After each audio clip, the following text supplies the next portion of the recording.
Where there's a wealthy will, There's a way. there's a wealthy way. Alright, hello and welcome to episode 6 of Unfinished Legacy, Men of Color edition to the Thrive Center. So we're here, we're back. So before we get started, we're going to take some time and introduce folks here. So I guess for a little sneak preview, we're going to be talking about finances, we'll talk about money. Alright, what that means, what that looks like, particularly from men of color, our kind of perspectives. I can't promise any get rich quick schemes. I don't know if y'all got any, but anyway, we'll talk through money though. We'll see how everything goes. So, for those of you who've seen before, but I'll reintroduce myself. My name is Brian Palomo. I'm the senior coordinator in mentoring, and I also work with the Men of Color Initiative here in the Thrive Center. Hello, y'all. My name is Fred Wong, senior coordinator for financial wellness. Happy to be back on the podcast. This is my second or third time, so nice to be back. Very nice. Awesome. My name is Jacob Shirley. I'm the senior coordinator for the New Start program, and I think this is my third time on the podcast, and I'm excited to chat with y'all again. Hi, y'all. My name is Will, also known as Wealthy Will. Thank you, Will.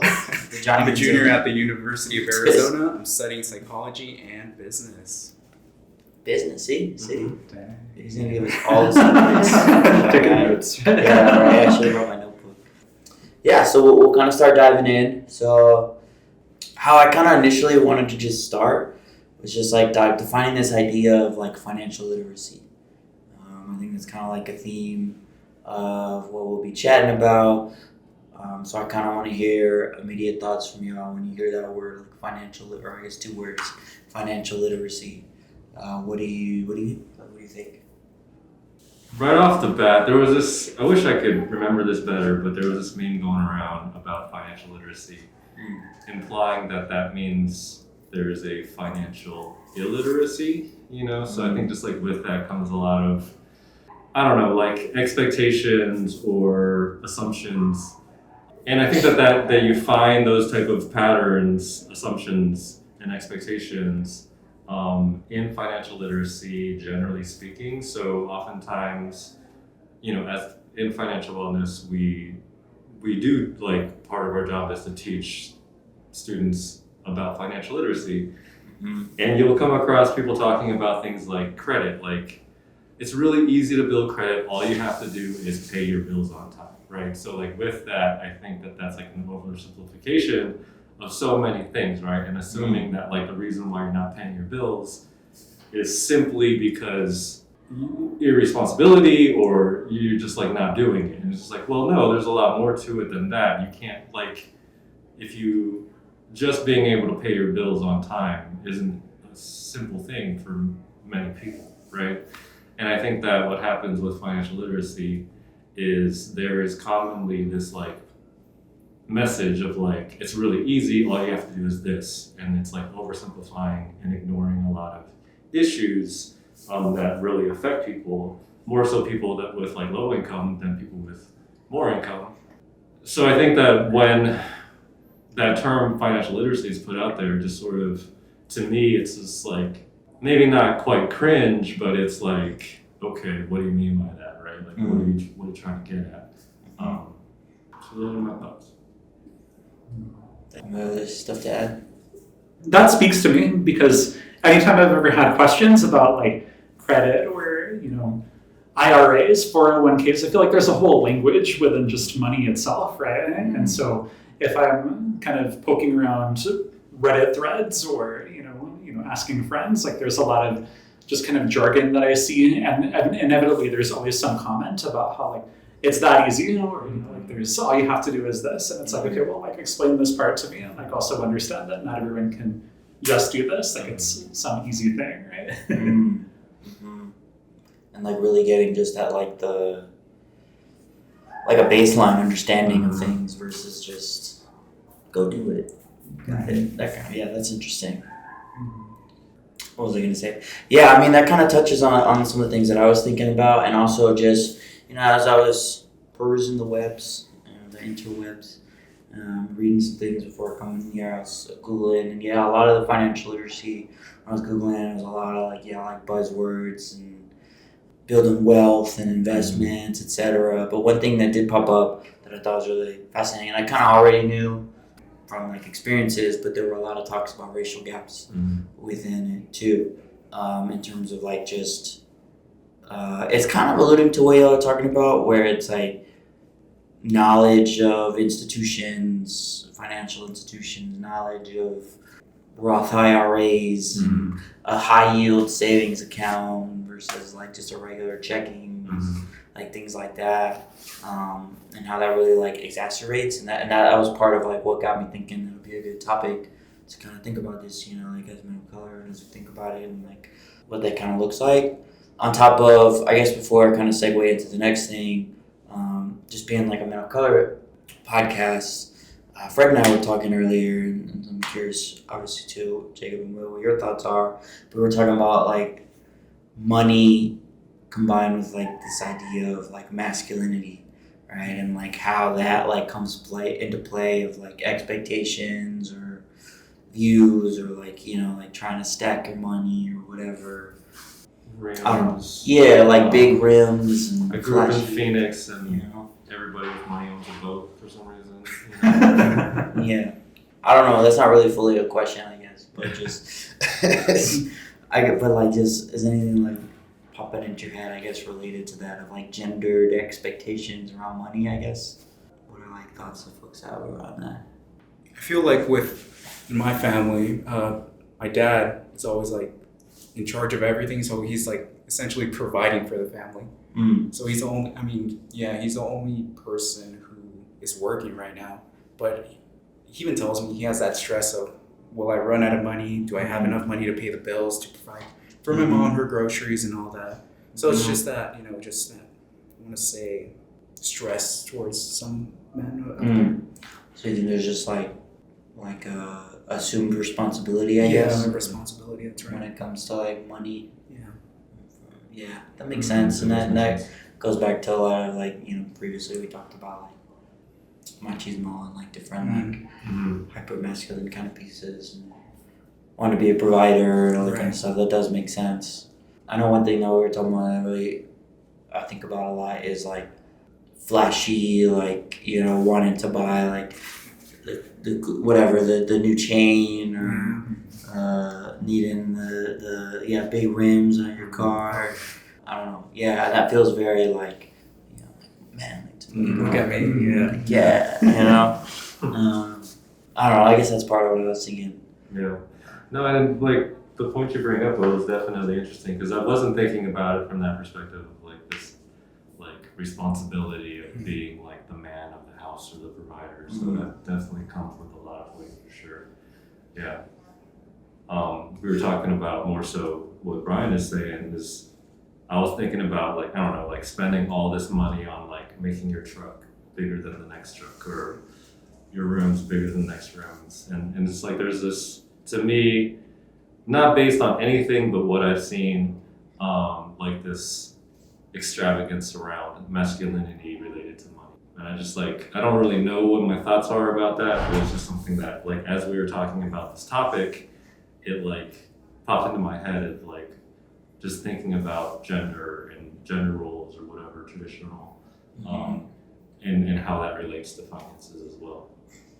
And a lot of it too is into like Hollywood and movies and things, and like who you end up seeing more in like the like Wall Street roles and the like driving the flashy car in the movie and all that kind of stuff. Like I feel like it's generally like that's part of it too.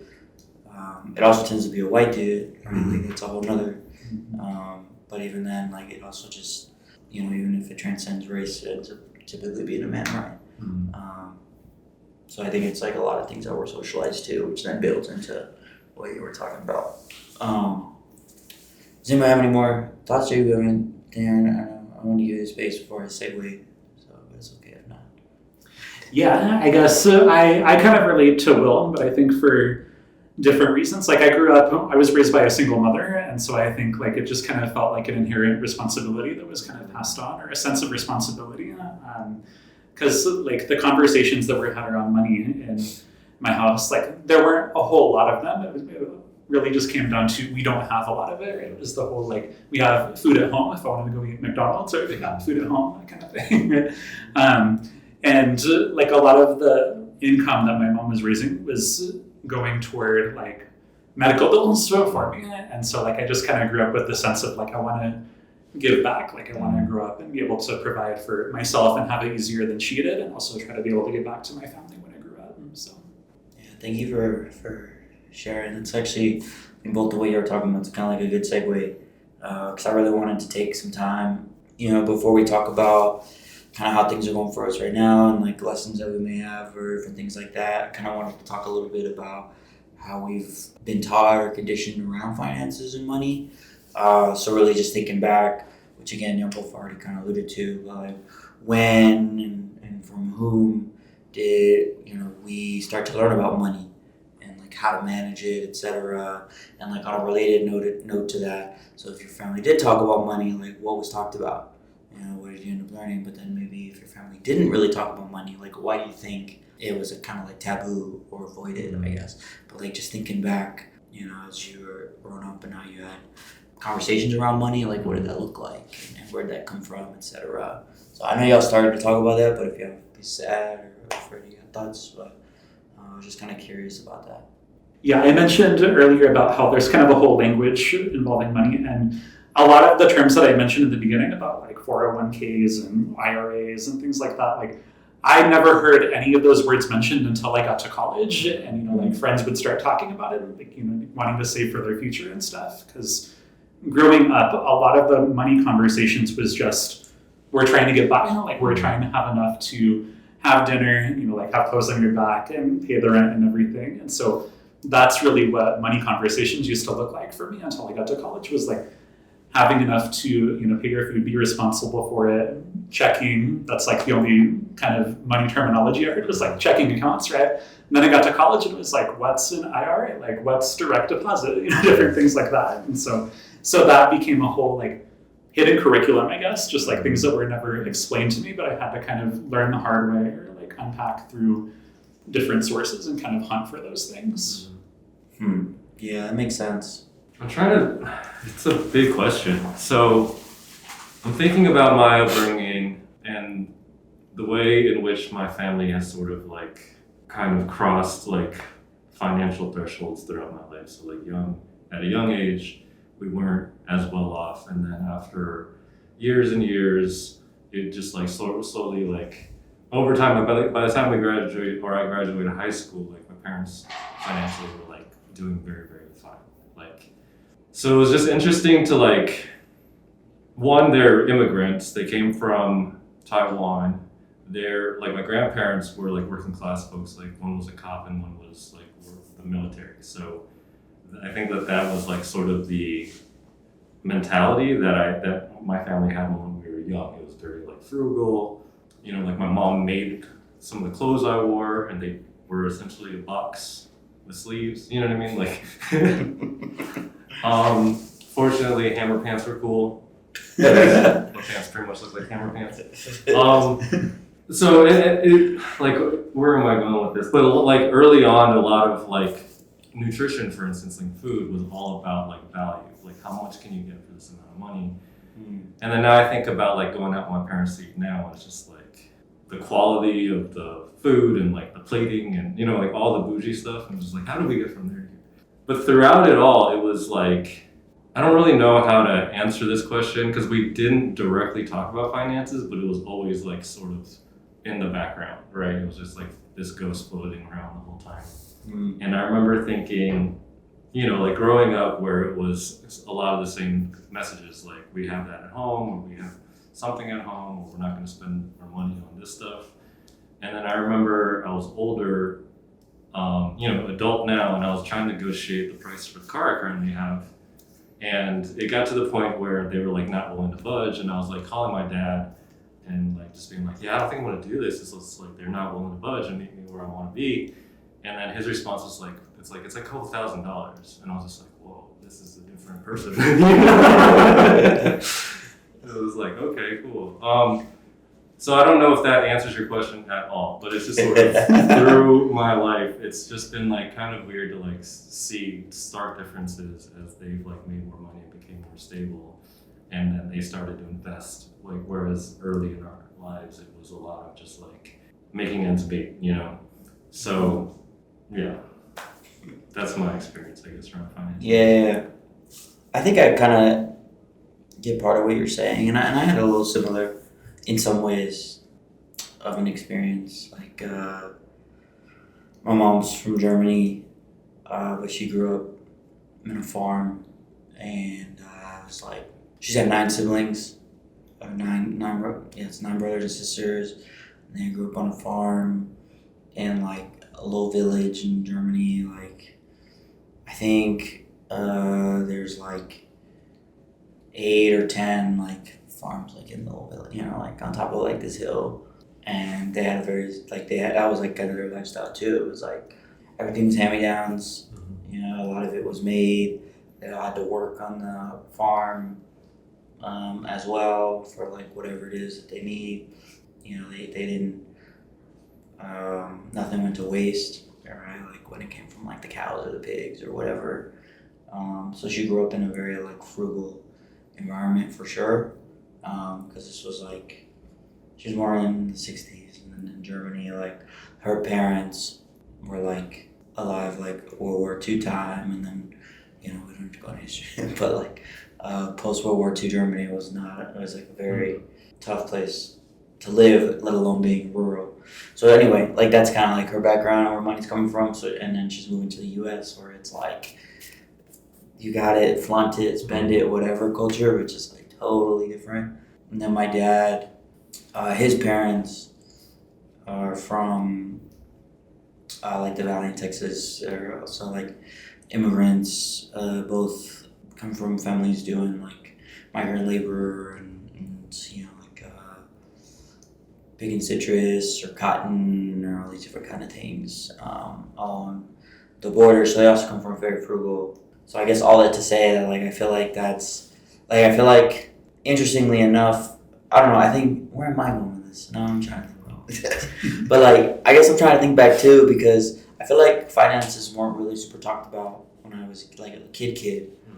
Like looking back, I think a lot of it was my father was in the military, so the pay was not that great, and like there's solid benefits. We had a place to live, insurance, whatever. But I think they just wanted this like image that we're good, which I always felt. I think I didn't really like fully process any of that until I like college and like had a Pell Grant and stuff like that, and like processed like what that meant and things like that. But like things have also drastically changed for my parents too. It's like fortunate, unfortunate, I don't know, whatever. But like now where they're at now, like it took my dad was in the military for 20 years, so he gets retirement from that, but it like messed up his hearing and his knees and all these different things, so he gets a full disability check.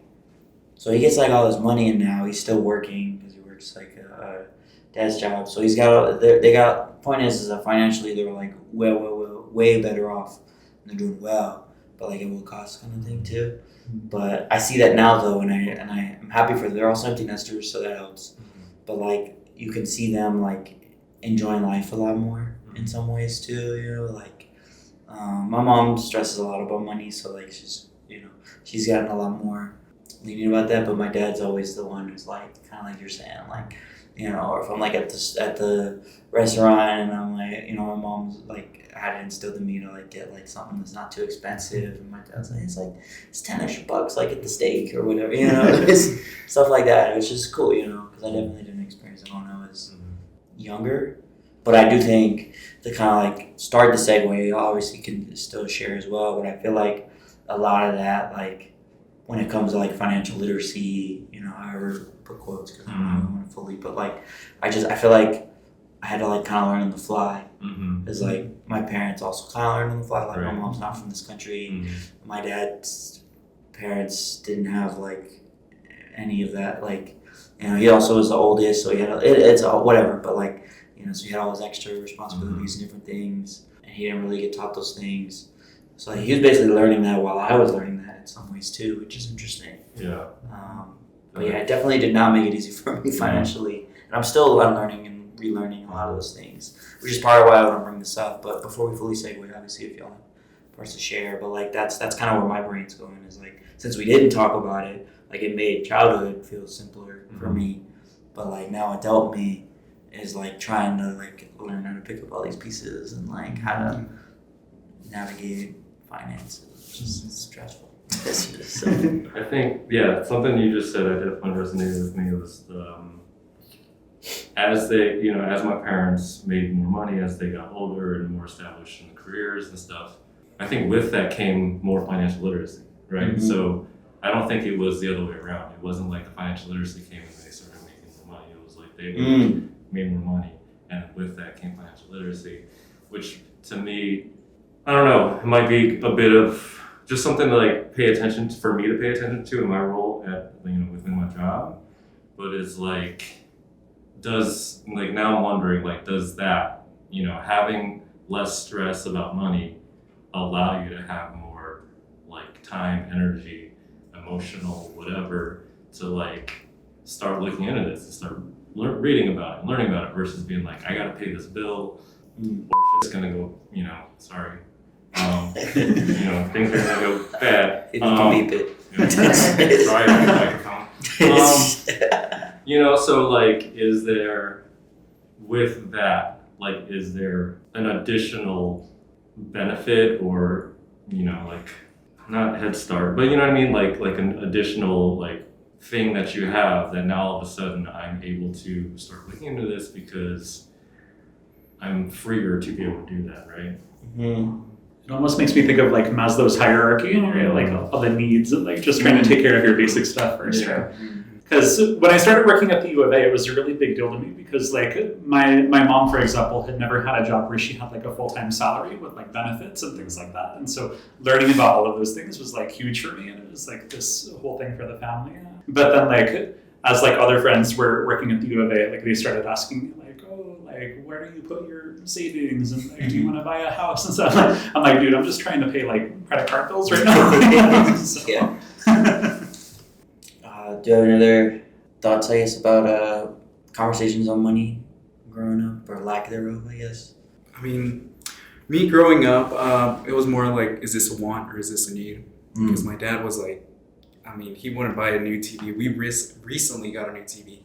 The old TV that we had was like, what, 10 years old? And, you know, he would not spend money on a new TV. Like, it's so weird for me to see him like that, but I understand because he came in a poor background. He like just having a good meal was like a luxury to him. So I understand where he's coming from, why he doesn't want to spend a lot of money on something that's really not, how should I say, not needed. Yeah. It's funny you bring it up. My partner just got a new TV, and I had that TV since like 2012, and my mom had it for like 4 or 5 years before that. So I moved like, I think like 8 times with that TV or something, including from Virginia. I drove over here. Yeah, but I have plenty of other things that are not necessities that I bought though. So I don't know why. I guess it was just like, it works. Like, why get rid of it? Right. And it still works. I let my roommate use it. So it's still getting used. But that, yeah, that's interesting. That just came in my mind when you said that though, because that made me think of my TV. I was like, no, I buy things I don't need all the time. Do you feel like that's been instilled upon you? Or are you good at sticking to things you need? On Amazon, I'm just like, oh, that looks interesting. I'll buy it. Yeah. And then boom. And I'm like, I check my bank account. I'm like, oh, you spent like $100. I'm like, oh, okay. Yeah. Yeah, and that got me into trouble in college because once I was able to start like applying for credit cards and stuff, like I did that, and that followed me until like yesterday. Actually, like I finally paid off my credit card bills recently, but I spent a long time, you know, like I was like, oh, I have this means to be able to get things that I want now, and so it just kind of like added up, you know. It was like going on trips with my friends during college. Like a lot of it happened in college, and it just kind of followed me, right? Like not understanding how interest just compounds and builds, right? And so it just kind of became like, I remember at one point, I was having a conversation with my mom about how, like, in our family, it felt like money for us was kind of like trying to hold water, like it's, and then just like watching it like slip through your fingers, like you get some and it just like goes, right? And then so like anytime we got this opportunity to like get anything, right, with the credit card, we're like, oh, okay, like we have the means, right, without understanding really what the consequences of that were until later. So. Yeah, speaking of college, that's how the student loans were for me. I didn't have something like Thrive. I didn't have a Fred telling me, hey, that money's not yours. So I had like my stuff, but then I had like my loans, and then they give you extra, and they send it to you in a check. So I got a check. I was like, great, I got a check. So I used it, and I'm still paying for it. So yeah, don't keep that money. You have to pay. And the APR, the interest rates on student loans are gnarly. Like they're high, and then it goes into all the different things around like student loan debt and like I think you can't even claim bankruptcy on that. Like all those kind of things, right, that you don't know about. Obviously, you don't know about, especially like I was first gen. I was just some of my parents. Like my parents didn't go to college, and so like it was all of that, and that was a big lesson that I learned. College wise, for sure, it was like that kind of stuff. Because again, I'm still paying for it. I'm still holding out. It's looking a little darker now, but less likely now. But I'm holding out for some forgiveness. But that's like kind of like the last thing I wanted to talk about. As we kind of wrap up time here, it's like thinking about like our experiences as college students. Some recently, some currently, but we've all been in those shoes, and just kind of like thinking about what our experiences financially is, lessons that we've learned, maybe we're currently learning, and kind of using this also as kind of like a little bit of our like advice column at the end too. So like, what have we learned and how are we applying that as well? Yeah, so like thinking back to college, how was that experience? We're currently thinking about right now. It sucks. It really sucks. Yeah, everything is so expensive here. Parking, food, it's expensive. It breaks my heart. Just looking at my banking, it breaks the wallet. It sucks, but oh well. You know what? I could use those $800 on gas, but there's other resources like riding a bike here, going to Campus Pantry. There's many resources here that can help you out in the long run. Yeah, college was a long time ago. Definitely I got myself in credit card trouble, and that was a learning experience of just like how quickly you can blow money on stupid stuff, like on tiny purchases here and there, and how quickly like that can add up to a significant. So that was one lesson that I learned, but I don't think I learned it super well because I found myself in that problem from time to time still. I think a lot of lessons I learned were after college or around that time. It takes so much discipline and time to save money that it's really difficult to do. And then the moment something bad happens and you have to spend it all, that is gone like that. So that for me was like a learning moment, I guess, an aha moment of just like, I really need to be like more committed to savings because like one, there's gonna be a situation where I'm gonna need that money. Two, it could go so quickly, right?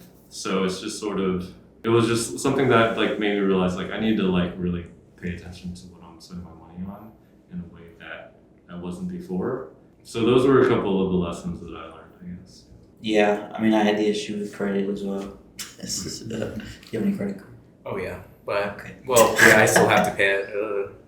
Okay. But yeah, I have to pay it. We can talk about it. Got this. I mean it's easy. Yeah, like you said, every little thing, especially like thinking back to like college or like fresh out of college, just wanting to go like feeling so heavy into experiences, and in the society we live in, experiences tend to cost money. So even you want to go to the movies or night out with your friends, if you to like a couple drinking establishments or something like that too. Things add up pretty quick, and I don't really know where I'm going with this, but I guess like thinking back, like that's some of the lessons I learned too, is like finding more ways to like have those experiences and like build connections, etc. for free. You learn to do that as you get older, because you want to save, and I've been in that position where I had a bunch of money saved and I needed to use it for like my car or for whatever, and it's just something I still have a lot of work that I want to do related to it. Budgeting is my big like learning goal right now. Like I have like some basic stuff, but we're trying to get bigger into that. Because I didn't really grow up. Like my mom was into it. I know we finished our whole family, but like this is gonna sound wild. But she used to write. Yeah, she would use a checkbook, and then she would use a thing where you would write how much each check was and do the calculations by hand. This is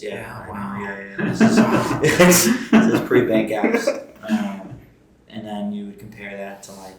She would compare that to the number that's on the account. Make sure you don't overdraft. Exactly. And so like with I guess my point of bringing that up is that like I grew up. My mom was like very on that kind of stuff, but I'm not. Like at all. Yeah. I'm kind of like there's the personality types. I don't know if we can slap them on the video somehow, but I think one of them is the avoider, right? That's probably me. I just, I got some, I know I got money in there. Like it's not a lot, but it's there. I don't know, I just kind of avoid thinking about it. So sometimes I'm late on bills, things like that. I don't know. It's interesting. Maybe it's because it was like so much talked about with my mom that like, I'm just like, it's cool. Because my dad's very much like, it's fine. And I never really know, I don't know for sure if it was fine actually, because I had like the opposite. Not the opposite, but like, I guess when you were talking about Jacob, like it wasn't like super, they made it not obvious, I guess. And so that led me to like now I don't think about money that much, but I should, because I'm kind of broke, so. But I kind of I'm good, like I can pay my rent and I got enough to go to the grocery store, etc. But I'm not necessarily building what I have that well, because I just like, I'm comfortable, so I'm just complacent, I guess. I think that goes along with like that really matches with what I was saying as far as like savings before. I think that really articulated, like that's a really good example of what I was trying to articulate, I guess. It's like I was saving, but I really wasn't. I mean, I was living to a point where I was just like, yes, my paycheck goes to these places, and from month to month I'm gonna be fine. But then something happens, and it's just like, okay, I'm not fine anymore. It doesn't even necessarily have to be a bad thing. You like spend all this time trying to save up money. Like maybe I have a goal is like I want to replace my car or whatever. Then you spend all this time working up towards it, and now that you have that money, just like, do I want to spend all of it right now on this car, or can I drive this thing a little bit longer? Whereas like with credit cards, loans and stuff, like you don't really like. I don't know. This is not rooted in any research, but it's like you don't have that same thought process. It's like, oh yeah, just throw it on there, one swipe and it's done. I didn't spend 3 years saving up for this moment. So we'll start slowly wrapping up. But do you have other thoughts you want to add? Tidbits? Yeah, I don't know. I mean, just the topic of finances is so broad, right? And it's related to so many things. So I think, I don't know where I'm going with this, but like there's so many topics that we didn't even touch upon that I think are important. And like the interplay between finances and being a person of color, being a man of color, being a man, like how all of these things, roles, whatever, play together and influence each other is, I don't know, it's pretty interesting, and I don't know, I appreciate having this conversation about it, I guess. Yeah, likewise. Can I get like I'm putting everybody on the spot. Can I get like a... How much money do you have in your bank? No, I was just gonna ask to borrow $5, but no. Can I get like a closing statement? I guess, like, whether it's like offering a little piece of advice or just like one thing that you want to like wrap up with that kind of encapsulates. Again, I'm putting you on the spot, so it might be tough, but yeah. So a little advice, a little something to like close out. If we're quiet for a while, I'll have Phoebe edit it out. If you want to I think, kind of having the journey that I just recently went on, and also acknowledging that's a continued journey, right? There's always going to be learning related to money and stuff. Understanding that a lot of it is a game of patience, I guess. It took me like 5 or 6 years of attacking credit card debt with like this avalanche plan and stuff. And it's going to take patience to get to where I want to be with like saving and stuff. Like that's something I never even thought about until I, watched the debt away. But I think it's important that we all give ourselves grace for wherever we're at and kind of what we've learned and what we didn't have the opportunity to learn growing up, and just having that grace for ourselves as we continue like learning to manage our money and expectations around money. I think is really important because it can be really heavy sometimes if we like give ourselves shame for it, or like we were talking about like the threads that can shame you for not knowing about it, or that make it seem so easy when it's not always so easy, right? We should edit this so that Jacob's is last, because it's definitely going to be. Okay. the I can do headline. that. That's really good advice. I'll write that down. Financial wellness is here. Yeah. That's Schedule my a advice meeting. to you. I don't know. That should be the last one. I think. What is financial wellness is? Shameless plug. Spotlight. We can So help. what are the people you'll You're on a podcast. It's been a spotlight this whole time. Yeah, you're right. Wealthy Will. Wealthy. We can teach you how to be rich. I'm playing now. We can Rich help you experiences my and experience. community. Well, Okay, yeah, go ahead. well, financial wellness, we help students just create a healthy living balance with their money. We also help them with their brochures. If there's any questions about that, we also do teach and shares. Yeah, go to those. We do about credit cards versus debit cards. We also do a little overview about investments. Yeah, definitely some great information that we can help you with. Yeah. So Will's advice is to meet with Will. Yeah. All right. I love it. Yeah, retweet everybody. I think my biggest piece overall, just like adding on, which is already alluded to with me with financial wellness, but just like lean into support, right, and be vulnerable and use your resources. Especially like being a college student, if you've got like a staff member that you've been able to connect with, or even potentially a faculty member, you take that plunge and ask that question. Maybe they've got some resources. They're adults, they've got finances too, they're working through things. Maybe we wouldn't have that combo. Particularly if you connect with folks in Thrive. But I think that's the one thing that I would say for sure is like ask questions, go to things like teach and shares, and it's okay to admit that you don't know. Yeah. Because I think that was always a tough thing for me, and that does go back to masculinity, right, and being a man, and I can figure it out. But at the end of the day, I've been pretty clueless over the years about finances. I've done my research, and I've slowly been dwindling my debt, and I learned about 0% intro APRs and things like that, right, and consolidating my debt, all these kind of things, right, that you don't really know about, but have those combos, and just be vulnerable. It's okay.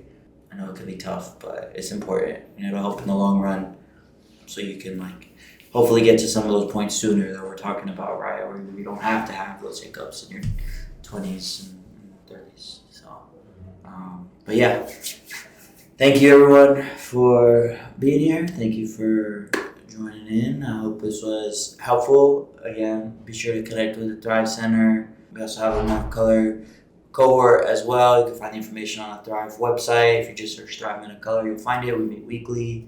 We can have a lot more of these conversations as well. Otherwise, feel free to come by whenever. Yeah, thank you everyone. Thank you to our producers in the background. Okay. All right. Thank you everyone. Bye. Bye.